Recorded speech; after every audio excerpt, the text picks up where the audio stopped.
राहुल गांधी की hydrogen bomb वाली press conference 1 घंटे देर से शुरू हुई। पहले तो दावा यह था कि प्रधानमंत्री के जन्मदिन के दिन ही प्रेस कॉन्फ्रेंस की जाएगी, हाइड्रोजन बम गिराया जाएगा। लेकिन किसी कम्युनिकेशंस के बड़े समझदार आदमी ने उन्हें यह समझा दिया कि भाई मोदी जी के बर्थडे पर ये सब न मत करो, क्योंकि 17 सितंबर को दुनिया भर के बड़े बड़े नेता उनको हैप्पी बर्थडे बोल रहे होंगे, बधाई दे रहे होंगे, माहौल बना होगा। उसमें अगर तुम ये बम गिराओगे तो ये फुस हो जाएगा। फुस तो वो वैसे भी हो गया, लेकिन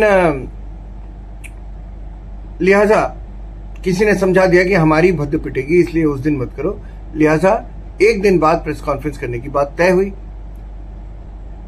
लेकिन 1 दिन बाद भी, यानी कल जो 1 घंटे की देरी हुई, उससे ये लगा कि शायद राहुल गांधी की टीम तैयार नहीं है। खैर, आरोप ये लगा कि कर्नाटक के अलंद विधानसभा क्षेत्र में 6018 वोटर्स के नाम हटाने के लिए किसी शख्स ने कोशिश की थी। कोशिश नहीं की, बल्कि वो तो कह रहे हैं, राहुल गांधी कह रहे हैं कि 6018 लोगों के नाम काट दिए। बाद में पता चला कि ये सच बात है। एफआईआर हो चुकी थी और उसी समय हो चुकी थी। चुनाव आयोग ने उसकी जांच भी कराई और उसमें से सिर्फ 24 नाम कटे। चुनाव आयोग ने अपनी सफाई तुरंत दे दी और सफाई में उन्होंने पहली बात ये कही कि राहुल गांधी द्वारा जो भी आरोप लगाए गए हैं वो झूठे और बेबुनियाद हैं, बेसलेस हैं। दूसरी बात जो उन्होंने कही, उन्होंने कहा कि किसी भी वोटर का वोट ऑनलाइन नहीं काटा जा सकता। जो राहुल गांधी कह रहे हैं 6018 वोटरों के वोट काट लिए, ये नहीं हो सकता, ये दावा है चुनाव आयोग का। चुनाव आयोग ने तीसरी बात कही कि जिसका भी वोट काटना है, उसको चुनाव आयोग एक मौका देता है अपनी बात रखने का। बिना सुनवाई का मौका दिए उसे नहीं हटाया जा सकता। तो चुनाव आयोग ने यह भी कहा कि भाई हमें तो 2023 में जो आनंद में विधानसभा चुनाव हुआ था, उसमें ये हमें पता लगा था और फिर हमने एफआईआर तुरंत करवाई। सीआईडी जांच कर रही है वहां की, और हमने उसकी खुद जांच की तो सिर्फ 24 नाम उसमें से कटे हैं। बात यह है कि दोस्तों, मेरे मन में यह सब देखकर एक ही सवाल आता है कि राहुल गांधी को सलाह देने वाले लोग कौन हैं? क्या उन्हें कोई ये नहीं बताता कि दोष उनके संगठन में है, पहले उसे ठीक करो। दोष पार्टी के उस स्ट्रक्चर में है जहां कोई नया सुझाव, कोई नई बात, कोई नया आंदोलन करने की कोई बात ही नहीं करता, कोई नेता नहीं करता। बस किसी तरह सरकार को गिरा दो। तो कभी कहोगे राफेल की खरीदारी में चोरी हुई, कभी कहोगे वोट चोरी हो रहा है, कभी कहोगे प्रधानमंत्री चोर है, मोदी चोर है, कभी कहोगे चौकीदार चोर है। तो ये कब तक चलेगा? ये चीजें बहुत एक्सट्रीमिज्म जो है वो बहुत चलता नहीं है। बस किसी तरह सरकार को गिरा दो, इसके लिए माथापच्ची होती रहती है। अब देखिए, कल इसी प्रेस कॉन्फ्रेंस में राहुल गांधी ने जेन जी की भी बात कर दी, जेन जी की बात कर दी। मतलब वो नेपाल की बात कर रहे हैं कि जेन जी जो है वो अब उनकी मदद करने के लिए आएगा, तो नेपाल जैसा काम यहां भी हो जाए, वो ये चाह रहे हैं। तो कोई उन्हें ये बताए कि भैया पहले अपना स्ट्रक्चर ठीक करो, अपनी पार्टी को ठीक करो। दिन रात माथापच्ची इसी पर होती रहती कि सरकार को कैसे गिरा दो। अरे भैया, लोकतांत्रिक तरीके से चुनी हुई सरकार है। तीसरा चुनाव जीतकर वो आदमी आया है, प्रधानमंत्री बना है। तो चुनावी राजनीति तो पार्टियों से चलती है और पार्टी तभी सफलतापूर्वक चलती है जब उस संगठन में सही व्यक्ति सही जगह बैठा हो। जैसे ये बात एकदम सच्ची है कि कांग्रेस यूपी में और बिहार में बहुत कमजोर पार्टी है। न जाने कितने दशक से उनका कोई सीएम हुआ ही नहीं वहां पर। तो क्या यूपी और बिहार में सामाजिक स्तर पर पार्टी द्वारा कोई ऐसा संरचनात्मक प्रयास हुआ, कोई ऐसा कार्यक्रम बना, प्रोग्राम बना, जिसमें गांव देहात के लोगों को इकट्ठा करके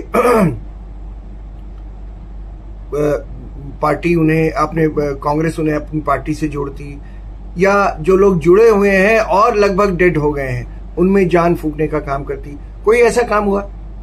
पार्टियां सांगठनिक स्तर पर भी लोगों को जोड़ने का काम करती हैं, साथ ही संगठन में भी बदलाव करती हैं। मुझे याद आ रहा है 2001 के आसपास की बात है, जब राजनाथ सिंह उत्तर प्रदेश के मुख्यमंत्री थे, तो हापुड़ में, यहाँ गाजियाबाद के बगल में हापुड़ में, उन्होंने मुख्यमंत्री एक रात गांव में इस तरह का एक कार्यक्रम बनाया था।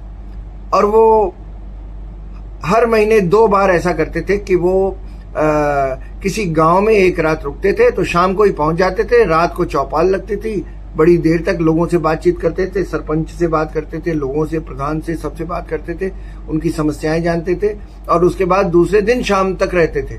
और उनकी वजह से जिले के बड़े बड़े अफसर और वो सारा अमला जो है वहां रहता था, तो किसी की भी कोई शिकायत हो तुरंत उसका निपटारा होता था। इस तरह का कोई प्रोग्राम आपकी पार्टी ने किया हो कभी? तो इसीलिए मैं कहता हूं कि आप ये सब भी चलिए करिए, लेकिन कम से कम संगठन के लेवल पे तो आप बदलाव करिए। तो बेहतर होता अगर पार्टी का कोई पदाधिकारी राहुल गांधी को ये सब बताता और कहता कि सरकार को घेरने के साथ साथ संगठन को भी मजबूत करते रहने में क्या दिक्कत है भाई। तो असल में पार्टियां वही आगे बढ़ती हैं जिनमें अपने उद्देश्यों और लक्ष्य के प्रति अटूट भरोसा होता है। ऐसी काडर बेस्ड पार्टी जिसमें वक्त के साथ साथ नया जोश भरने के लिए युवाओं की भी एंट्री होती रहे, एक्सपीरियंस लोग तो रहे ही। कांग्रेस को ध्यान में रखना होगा कि ठहरे हुए पानी में काई जम जाती है। पानी निरंतर बहता रहे तभी साफ भी रहता है, बेहतर नतीजे तभी मिलते हैं। तो काडर बेस्ड पार्टियों में सिर्फ बीजेपी ने अपनी सांगठनिक ताकत बचा कर रखी है, और सिर्फ बचाकर ही नहीं रखी, बनाकर भी रखी है। बल्कि ये संगठन के स्तर पर लगातार बदलाव भी वो लोग करते रहते हैं। काम चलाओ काम नहीं करते। तो ऐसा आप क्यों नहीं करते? आपको सीखना चाहिए। अगर कोई भी पार्टी अगर सांगठनिक लेवल पर, स्तर पर अच्छा काम कर रही है तो सीखने में क्या हर्ज है? वो जिसे जिम्मेदारी सौंपते हैं पूरी सौंपते हैं, बेशक सौंपने में देरी लगाते हैं। जैसे यूपी में बीजेपी अध्यक्ष चुना जाना है, केंद्रीय संगठन में चुना जाना है, तो अभी नहीं ले रहे हैं, अभी फैसला नहीं ले रहे हैं, लेकिन जब करेंगे तो पूरे मन से करेंगे, आधे मन से नहीं करेंगे। तो ये आपको सोचना पड़ेगा, यानी कांग्रेस को सोचना पड़ेगा।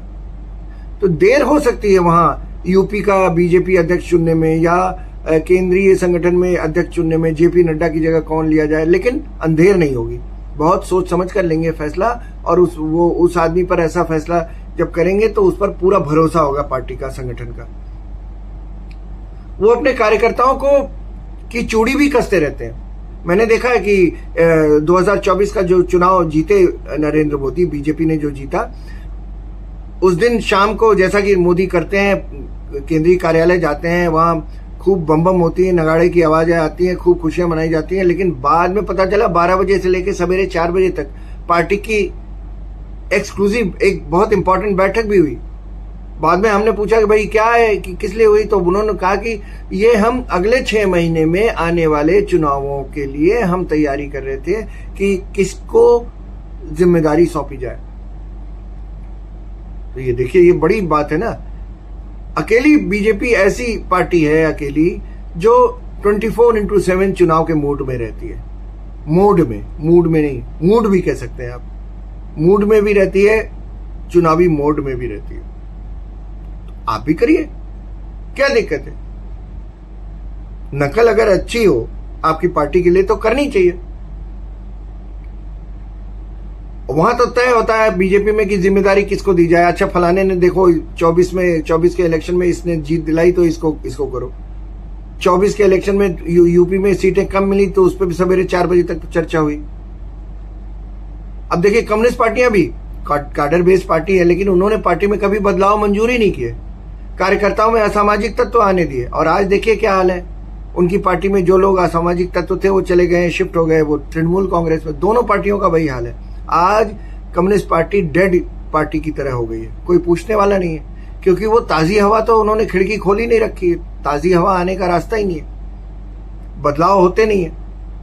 तो बंगाल में जो गढ़ है उनका, बंगाल में कम्युनिस्ट पार्टी को पूछने वाला कोई नहीं है। दूसरी बड़ी बात यह है कि भेड़िया आया, ये बार बार अगर राहुल गांधी कहेंगे तो एक दिन जब भेड़िया आ जाएगा ना, तो उनकी बात पर कोई यकीन भी नहीं करेगा। इसीलिए अपने अपोनेंट से सीखो, मोदी से ही सीख लो भाई, क्या हालत है। राजनीति को गंभीरता से लो। जहाज के कप्तान तुम हो तो छिछले पानी में डुबो दोगे। अगर किसी दिन अगर डूब गया तुम्हारा जहाज, कप्तान का नाम खराब होगा। तो क्यों करते हो अपना नाम खराब?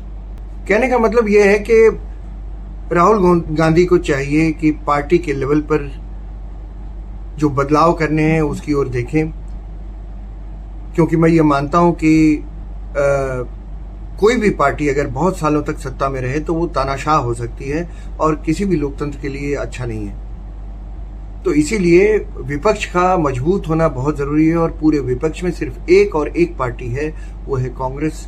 कांग्रेस में इतनी हैसियत है, कांग्रेस इतनी पुरानी पार्टी है कि कांग्रेस उसका मुकाबला कर सकती है किसी भी दूसरी पार्टी का। विपक्षी दल की हैसियत से सबसे बड़ी पार्टी है और उसमें नेता भी बहुत बढ़िया है। बस कोशिश ये है कि उन अच्छे नेताओं को बैकग्राउंड से निकाल के उनको सामने लाना और मेन स्ट्रीम में उनसे काम करवाना। ये स्टोरी आपको कैसी लगी आप कमेंट करके बताइएगा। अगर अच्छी लगी हो तो शेयर कीजिएगा, लाइक कीजिएगा और सब्सक्राइब करना बिल्कुल मत भूलिएगा। आज के लिए बस इतना ही, मुझे दीजिए इजाज़त। नमस्कार।